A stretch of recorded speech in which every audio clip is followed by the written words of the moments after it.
from Rock Show Addiction, and I'm here with Joe and Jordan of Set Your Goals. What's up, guys? How's it going? So your album, Burning at Both Ends, just dropped on Epitaph. So what is the song that you are the most proud of on the album, and why? Ooh. I kind of like Product of the 80s. It's a bit of a venture out from our other stuff, but it's a really fun song, and we got to revisit a lot of old movies and music, and to kind of find inspiration for the song. So I'd say that's one of my favorite songs. What about you? I'm still not familiar with the song titles, but the first song on the record, the opening, Cure for Apathy, is probably one of my favorites to play. It's super energetic, and it's just really fast. It's very thrashy. Yeah. So I think that's one of my favorites.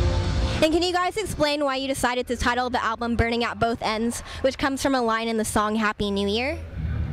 Yeah, Matt was the one who came up with the title, actually, and he'd written the lyrics for that song as well, Happy New Year. And I think it was just sort of like, you know, when everything's going wrong, like, you know, there's like no out. Like if everything's, well, how you would say, burning at both ends, you kind of like, it's like a little bit more difficult to find like your ground or solitude or what have you.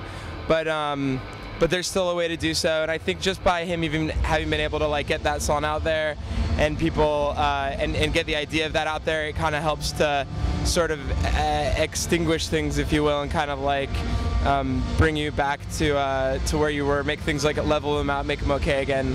So yeah, so the record's kind of just about that, like just how things can go wrong, but something's gonna come out of it anyways, something good.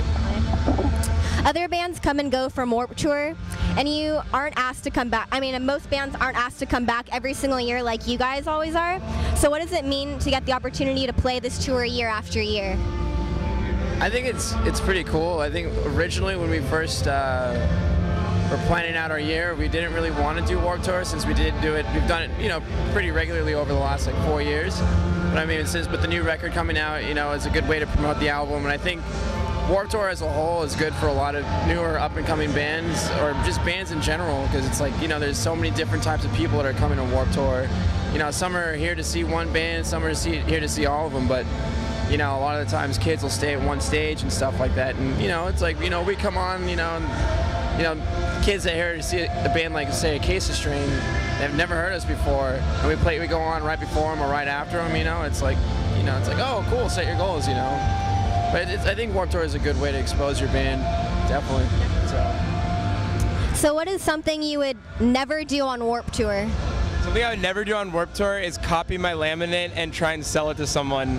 Not only is that insanely disrespectful to the production, but you will get in a lot of trouble, and most likely your band will get kicked off. So I would never try anything like that. Not that we haven't snuck people into shows before of any kind, really. Like, I grew up, you know, like not making really much of any money. I think we've all snuck into shows when we were in our teens and stuff like that. But yeah, you know, I wouldn't mess around too hard with anything on this big of a scale, and it's just a really good thing to be a part of. So, also, I wouldn't throw food at the fans. It's a bad idea. Yeah, definitely. Fans or bands. Fans or bands. No food throwing.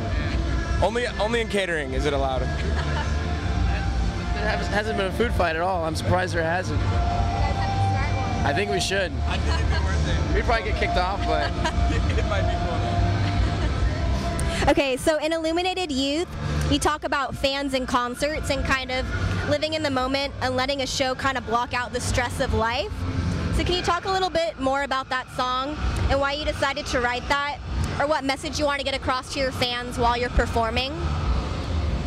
With that song, yeah, Illuminated Youth, it was just, yeah, to like become involved, and like if you don't have anything else to do, or you don't feel like you belong anywhere, you can go to like a show, or you can go to like a concert, see your favorite band play, and just completely escape for, you know, a few hours, even if it's just once a month, or like, you know, some people might only get out to like maybe the Warped Tour might be the only show they get to every year, but that could fuel you until the following summer, you know, when like that's what you're really looking forward to. So I think this song is just trying to speak to people and have them feel welcome and invited to come and see live music. We got bees around here too. Oh God. It might be alright. I hope it's not a bee. But I do not like them either. Okay, so your music video for Certain just came out. So what was the best and worst part of making that video? Oh, gee. That's a good one for him here. I think the best part for me personally was spiking the punch bowl. Oh yeah. That was pretty cool. Like what they used was just water and food coloring. So by the end of that little scene, my hand was like completely green from the food coloring. I think the worst part for me as far as like videos go is like trying to put on a performance for the camera, even though there's nobody there and you're not going to be playing any music. I think that's the hardest part for me, but that video was a lot of fun to shoot. We had the DeLorean come out with, for a shoot at the end of the video, and then just like the kids that came out were super cool, and just being able to dress up and like see all the dancing and stuff. It was fun, but yeah. Definite party video. And lastly, tell everyone why they should check out your new album. I think that it's like for people who may have been on the fence about our band, like maybe they liked the live show but weren't too into the songs outside of that, or maybe it's the other way around. I think that the CD is like we found like the perfect medium, and the band got really pushed to write a lot stronger parts. Like the choruses were a big focus on the record, and before it was just sort of like like when we recorded Mutiny, we just went in and did it. This Will Be the Death of Us, we kind of went in and we're putting songs together, but with this record there was a lot of focus on parts versus like the songs on the whole, and if you can get like really strong parts, then it's easier to kind of like glue everything together, bridge things from one section to another. So I don't know, hopefully people will check it out just to hear the difference between the other two albums, for better or for worse in their own opinion. But it's been a lot of positive feedback on our websites, on Twitter, on the iTunes web store. All the reviews have been really strong from the fans, so it's cool, it's encouraging. Like, I think people will like it. Okay, well, thanks. Thank you guys.